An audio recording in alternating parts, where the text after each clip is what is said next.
소위 날씬 듣던 그마다도 예리하여 우리의 영혼과 hun감이 관절과 골수를 찌르고 쪼개며 우리의 마음속 깊은 곳까지도 통달한다고 주님이 분명히 말씀하신 바입니다. 주여 이 시간도 저에게 말씀해 주시옵소서. 그 말씀이 살아역사하는 그런 시간 되게 하옵소서. 오늘 공독한 이 말씀을 성령께서 풀어주시고 가르쳐주시고 다시 한번 이 가슴이 뜨거워지게 하옵소서. 주의 치유하는 손길을 분명히 손길보다 더 가까이 느끼게 하옵소서.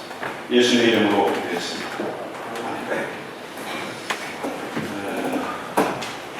오늘 우리 주님이 식사 초대를 받았습니다. 누구냐 하면은 그 대단한 바리새인의 집을 바리새인 왕초 그 사람의 집에 초대를 받았습니다.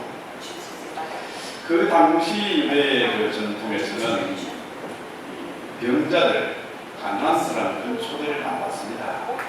심지어 여자들도 잘 초대를 안 하는 그런 시대였어요. 그런데 놀랍게 그게 누가 왔냐면 고창경 환자, 수정병, 그렇죠? 예, 피를 통해 피가 너무 물이 많이 흡수가 돼가지고 몸에 체내에 물이 많으니까 몸이 붓습니다. 너무 부어가지고 물러도 잘 돌아오지 않고 결국은 몸이 썩고 붙일 수 없는 그런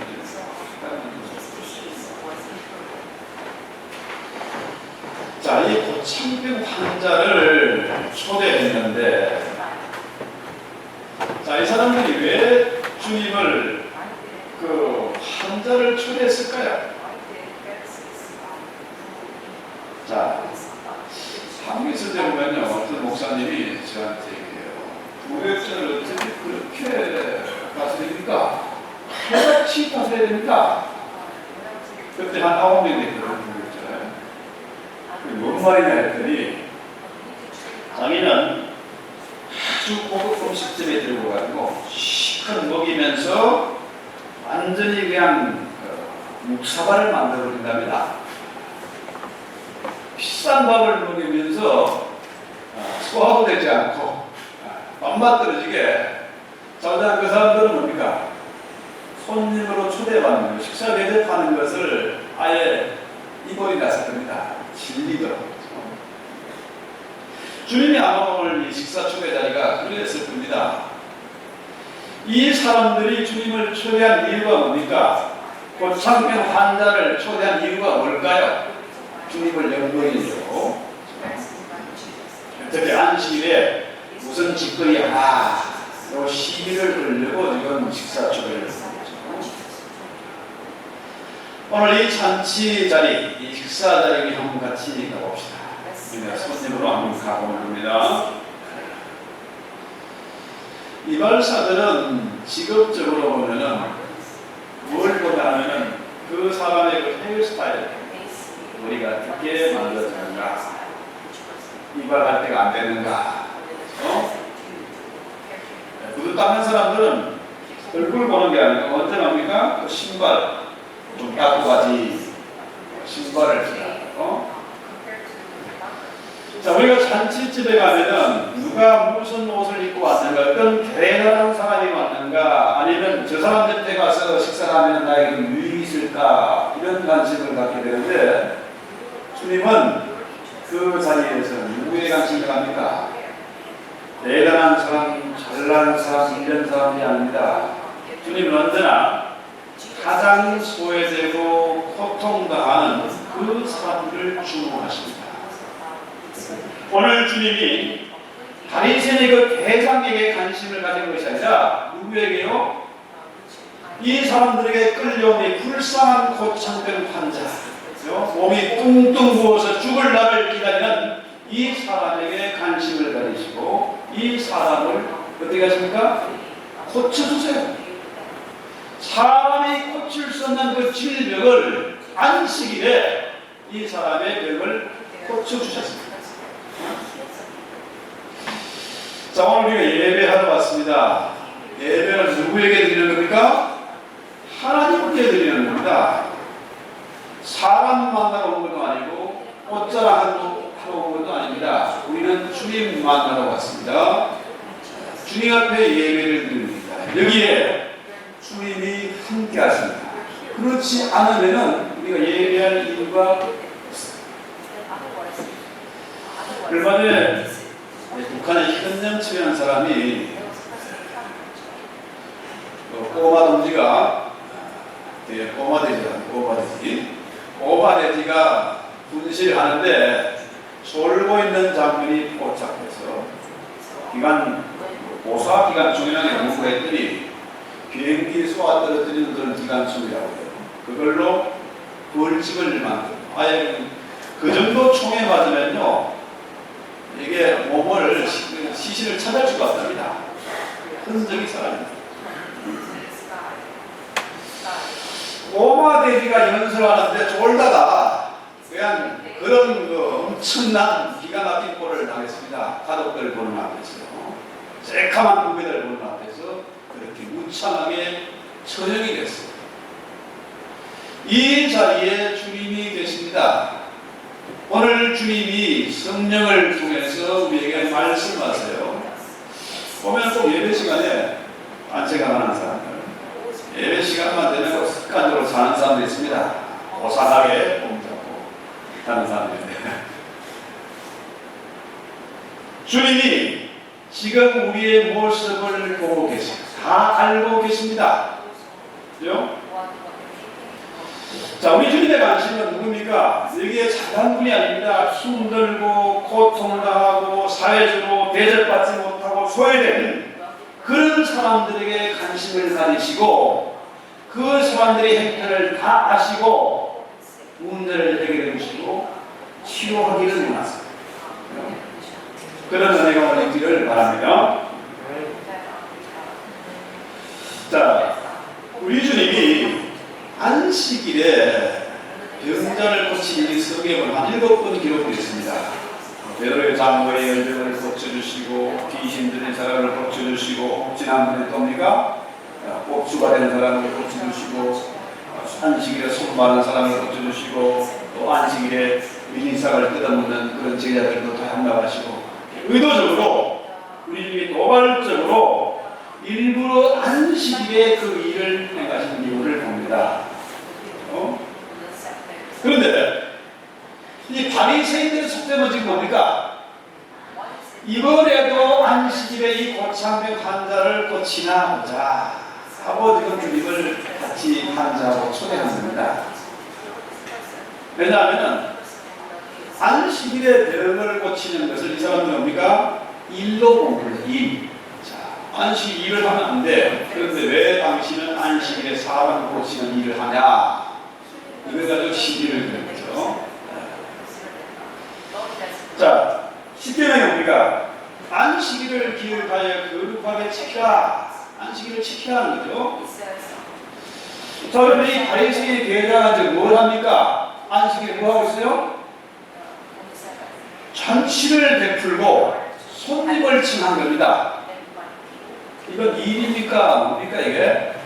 자기는 일 안 하고 안식일 지키는 것처럼 고상하게 폼을 잡으면서 타인들 시켜서 음식하게 만들고 서빙하게 만들고 이거 뭐 하는 겁니까?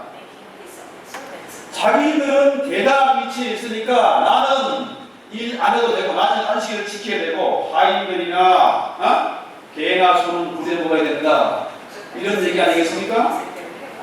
그렇잖아요? 그래서 우리 주님이 질문을 하십니다. 자, 15절 볼까요? 5절 14장 5절 해보세요. 5절에 보면 누가 아들이나 소나 우물에 빠졌으면 안식일이라도 끌어올리지 않겠느냐. 지금 네 아들이 물에 빠져 죽고 하는데 안식일이라고 죽게 내버려둘까? 이 얘기입니다.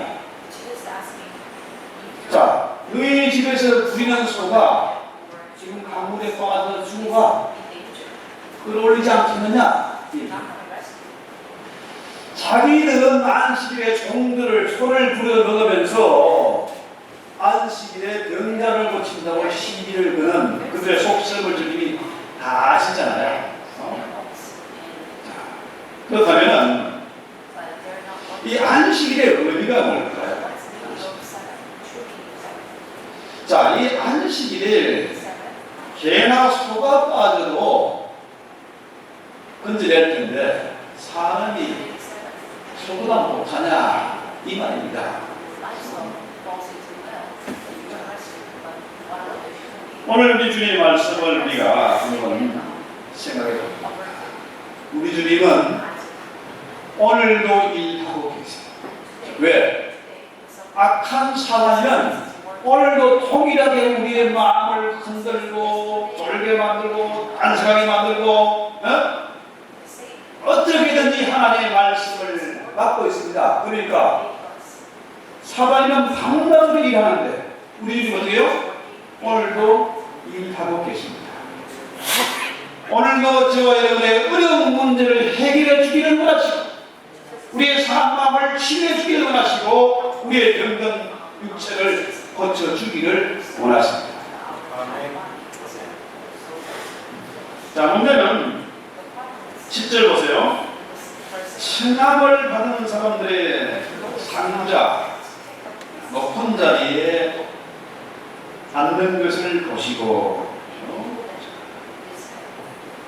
바리새인들이 지금 잔치를 베풀었는데 많이 보니까 우리가 어떻게 사람들이 높은 자리에 상석에 앉으려고 자기의 유익이 되는 자리를 차지하려고 지금 눈을 부라리고 있습니다.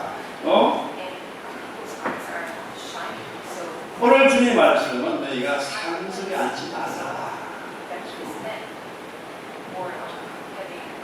주님이 왜 그런 말씀을 하셨을까요? 상석에 누구 앉아야 됩니까? 그 자리에 제일 귀한 사람, 제일 높은 사람이 앉게 있습니다. 그런데 상석에 앉으려고 차량 수단 방법을 가야 요령을 피우는 사람은 누굽니까? 으뜸이를 키워보려고 하는 사람은 어떤 사람이에요? 사실은 상석에 앉을 자격이 없는 사람입니다. 상석에 앉을 사람은 따로 있어요.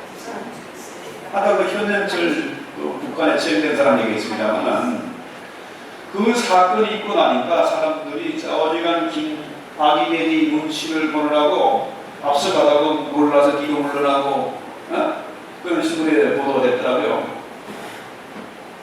상석에 앉을 사람은 따로 있습니다. 그건 내 자리가 아닙니다. 차라리 맨 끝자리에 말씀에 앉으라. 이게 주님의 말씀이에요. 근데 사람들은 어떻게든지 뭡니까? 상석에 앉으려고 애를 씁니다.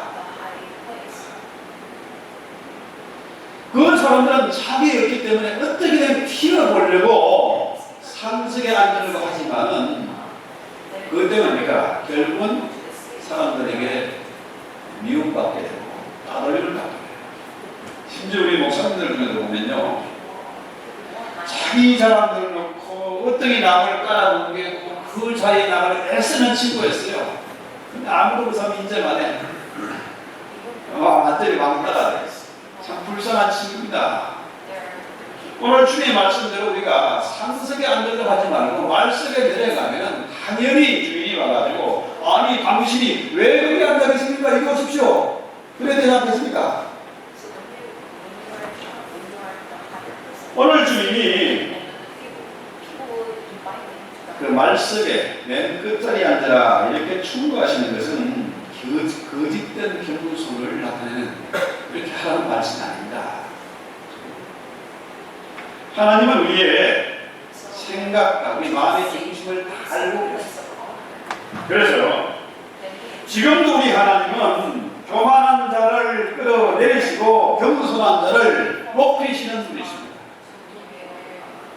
여러분 잘 아는 그 슈바이츠 박사 참 유명한 분이죠. 정식으로 박사학위가 3개가 되고 명예 박사학위가 한 20개쯤 되는 사람입니다. 한국에서는 명예 박사를 우습게 여기지만은 불아빠 쪽에서는요 명예 박사를 훨씬 더 인정합니다. 또 공작 친구를 가는 사람, 이 사람이 노벨상을 받기 위해서 덴마크 유럽으로 기차로 가는 중인데 자, 유명한 슈바이츠 박사님 온다니까 사람들이 난리가 났습니다. 어떻게 이들을 만나려고 기자들이 처음 출동했습니다. 먼저 특근수에 가봤어요. 아무리 찾아봐도 그 박사님 안 보여요. 아니, 이 기차를 안 탔나? 혹시 2등 칸에 가볼까? 2등 칸에 가도 없어. 이분이 안 보여요. 3등 칸에 갔더니 이분이 참 편편한 사람들, 무수한 곳에서 그런 사람들과 같이 어울려 있는 겁니다. 아니 박사님,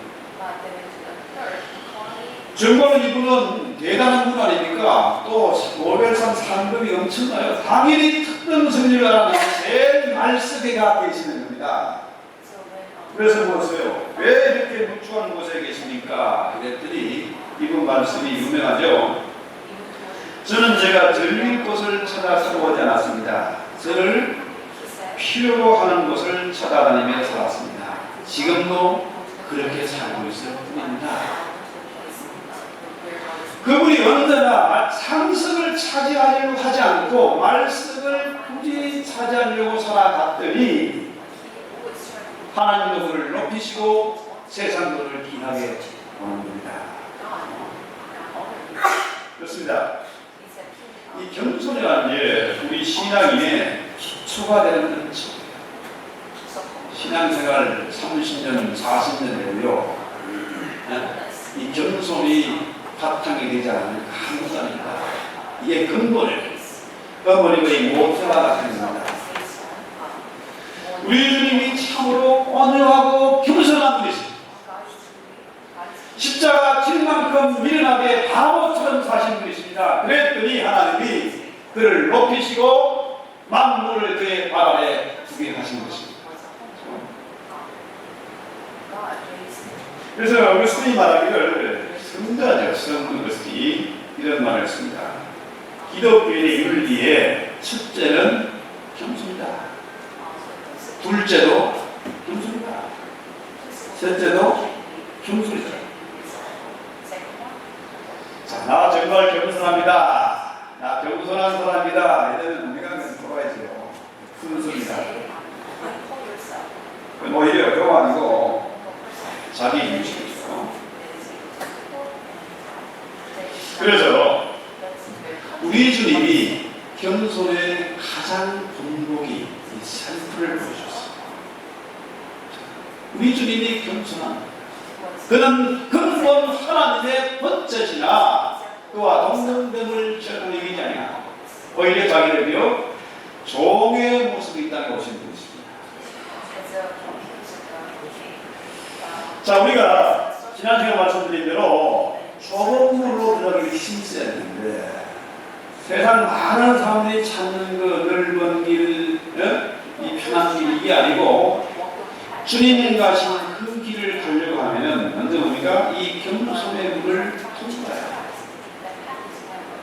근데 문제는요, 이게 참 사람들이 이 본성적으로 이 피의 의지는 뭡니까? 아담의 의지는 뭐냐면은 선악과를 따르고 내가 하나님이다. 천하에 나보다 높은 사람 없어. 나보다 귀한 사람 없는 거라. 그러니까 지가 하나님인 줄 알고 폼을 잡는데 대부분 이 본성이 그러지 않습니까? 본성이요. 어린아이들 보세요. 부모님 생각 안 합니다. 얼마나 엄마가 때문에 고생하셨을까?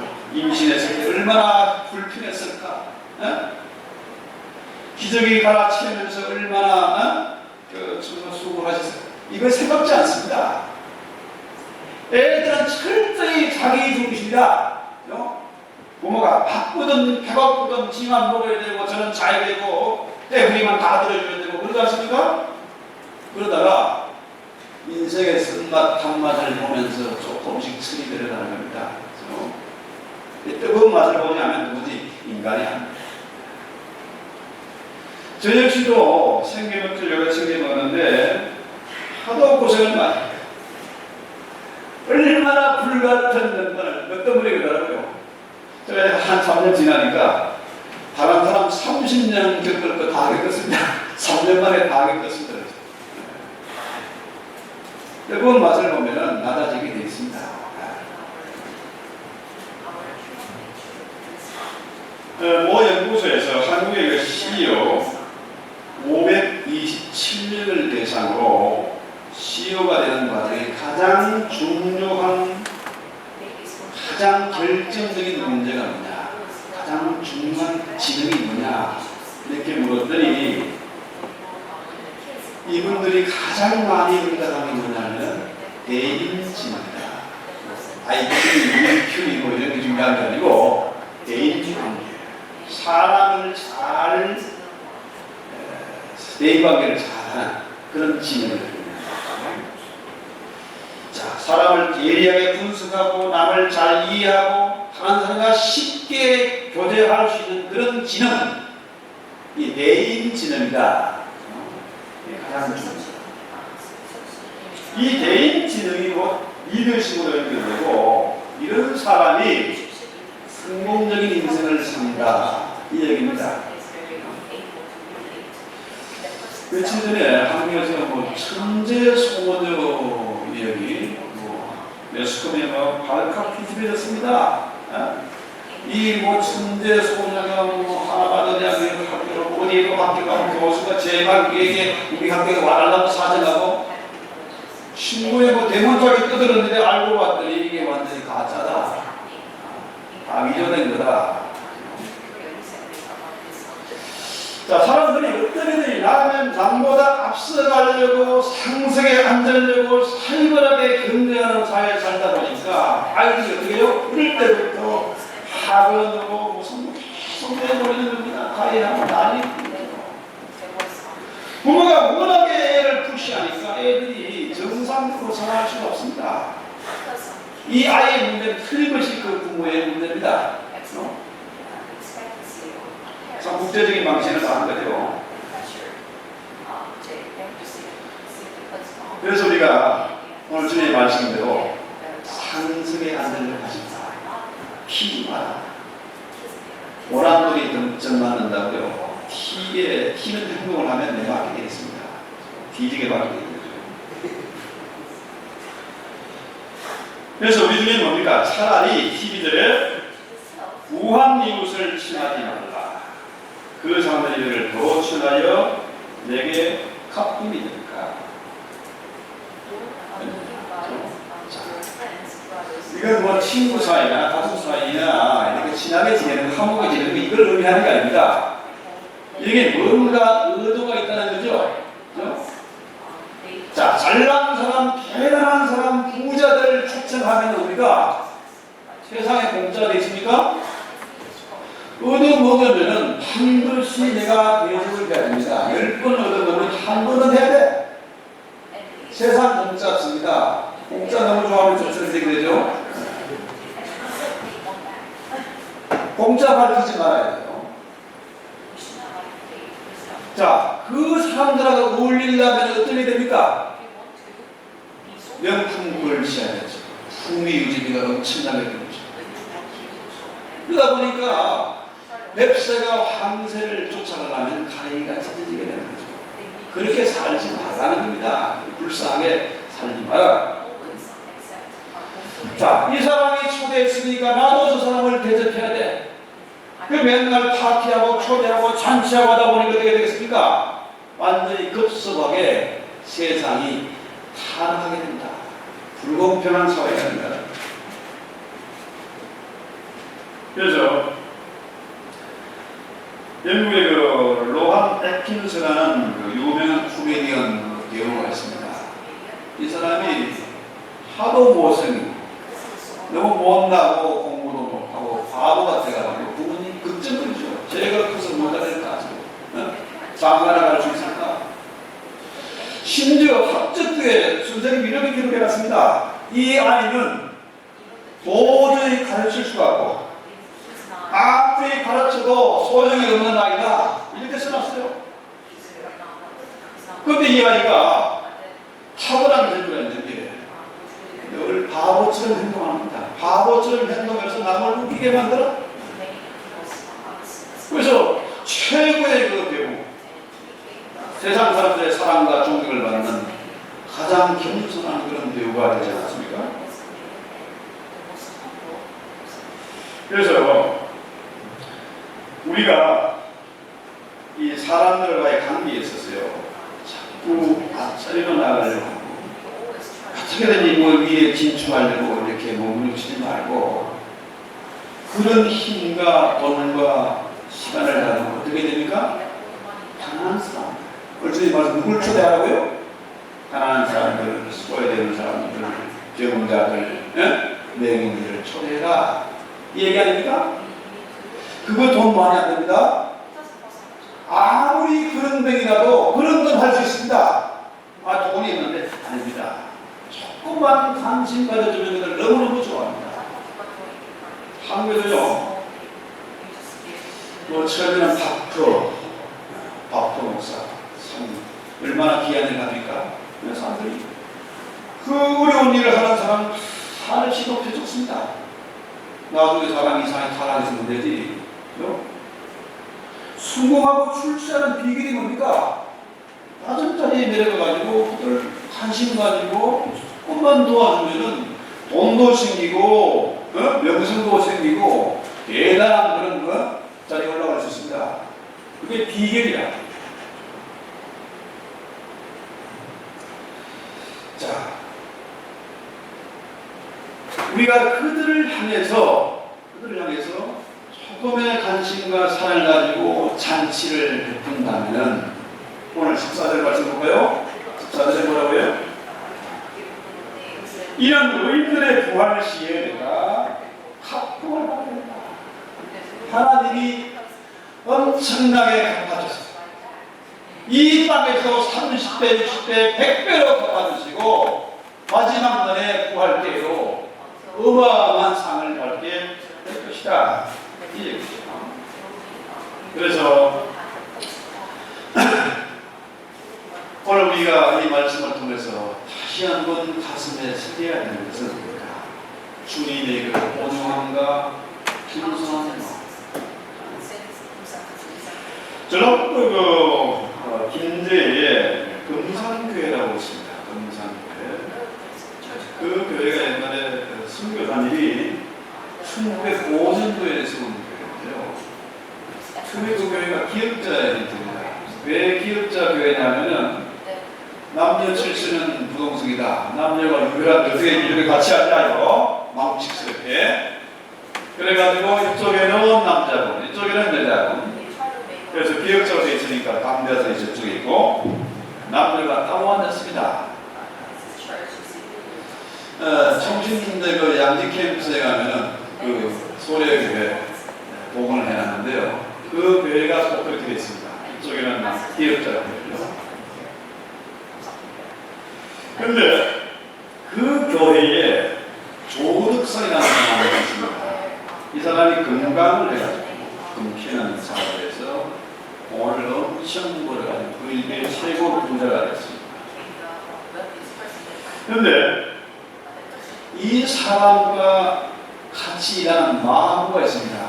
마부의 이름이 뭐냐면은 이 마부가 이자이라는 마부인데요. 이 조덕상 사장님의 마부죠. 이자이.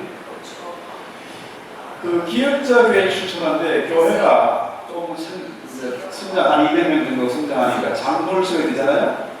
우리 교회 앞에서 장도를 써야 되는데 투표해놨다니 그 인식으로 있어요. 문제는 장로 선교의 두 사람이 이제 조덕상이라는 이 주의 사장님과 그 마부 종업인 이자이 같이 장로 선교에 출마했는데 누가 됐겠습니까? 누가 장로가 됐을까요? 사장님이 됐을까요? 마부가 됐을까요? 아니 조덕상이는 떨어지고 사장님 떨어지고 이 종업이 장로가 된 거라. 깜짝 놀라는 거예요. 자, 그 시대에 정말로 천지기획할 만한 그런 일이 일어난 겁니다. 양반과 상금을 따지는 시대에 이 종업이 예? 이 양반을 제치고 이 장로님이 된 거예요. 근데 더 놀라운 것은 사람들이 조덕석 이 사람 시험 받아서 안배를 가지 않을까? 그러잖아요? 장로석에 떨어지면 대부분 안배 가버립니다. 이 동네 분위기가 그렇더라고요. 근데 이 조덕삼 씨가 젊은 사람이 장로가를 당연합니다. 근데 이 종업을 장로님으로 회사에서는 종업이지만 교회 장로님을 깍듯하게 띄워왔던 겁니다. 그래서 그 교회가 아름답게 승자가 됐습니다.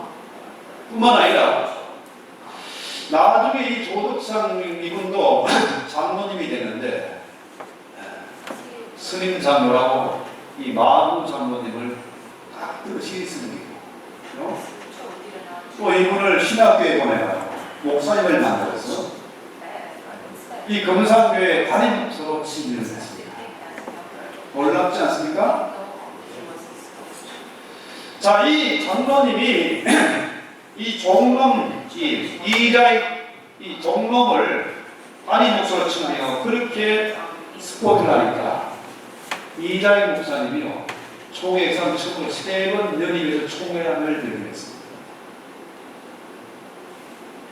이자희는 경상도 종놈이고 이 조덕상 장로님은 전라도 사람인데 여호남 지역 감정을 뚫고 양반 상놈 차별을 뚫고 이분이 참으로 종회도의 그 혼을 이자희 목사님도 훌륭하지만 그 목사님을 뒤에서 서포트한 조덕상 장로님이 얼마나 귀한 분입니다. 그 훌륭한 분이죠. 이분의 총자가 여러분 잘 아시는 그 조세영 장로, 국회 부의장이었던 조세영 씨 아시지 않습니까? 그렇습니다. 오늘 주님이 말씀하십니다. 요한복음 13장 13절이거든요. 뭐라고 합니까? 내가 진실로 내기로니 종이 주인보다 크지 못하고 보냄을 파는 자가 보낸 자보다 크지 못하다. 자, 이 교회 상석에 누가 계셔야 됩니까? 장로입니까? 목사입니까? 돈 많은 분입니까? 아니다. 우리 교회 상석에는 언제나 주님이 계십니다. 우리는 다 주님의 종입니다. 종놈하면 좀 못하고 종님하면 못하고 저희랑 주님의 종이다. 자, 이 말씀하실 때 내가 진실로 이 말은 지난번에 한 설명을 했지 않습니까? 아멘 되고 내가 아멘 되고 이게 말하는데 아주 중요한 말씀, 최고 진리의 말씀을 말씀하실 때 언제나 진실로 아멘. 이건 번역하면 이것 번역은 아주 잘못된 거예요.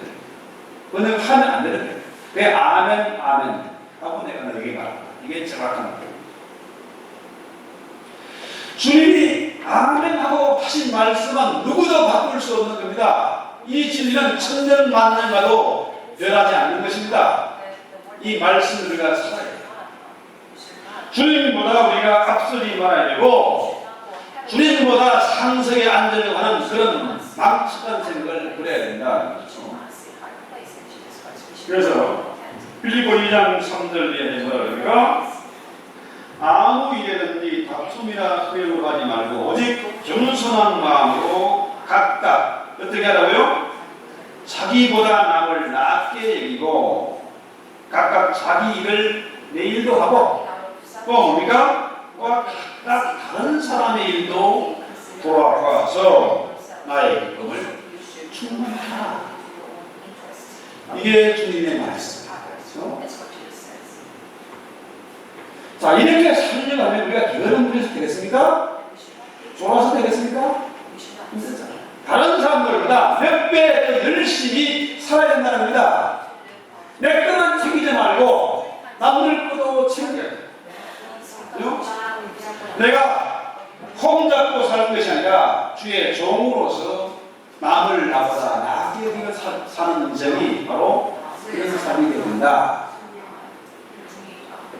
우리 찬송하게 합시다. 하나님 우리 아버지, 오늘 주의 말씀을 쫓아서 우리가 남을 나보다 나게 여기면서 주의 마음을 품고 주님의 온유함과 순수함을 배우게 하옵소서. 참으로 꽃자랑, 자식자랑, 돈자랑하지 말게 하시고 오직 우리나라를 돌아봐 실족지 않고 저희들을 잘 섬겨주는 저희들 되게 하옵소서. 야근즉 그런 계산적인 행동하지 말게 하시고 주님처럼 미련하게 겸손하게 온유한 마음을 가지고 교회를 섬겨나가시는 저희들 되게 도와주시옵소서. 주님, 우리 가장 낮은 자리에 내려가서 어린 소자를 돌볼 때에 우리 주님 지극히 높은 곳에 올려주시고 마지막 때에 참으로 그 귀하고 좋은 것으로 풍성히 갚아줄 것을 믿고 이 땅에 모서를 쌓는 것이 아니라 하늘 천국의 보화를 쌓아주는 저희들 다 되게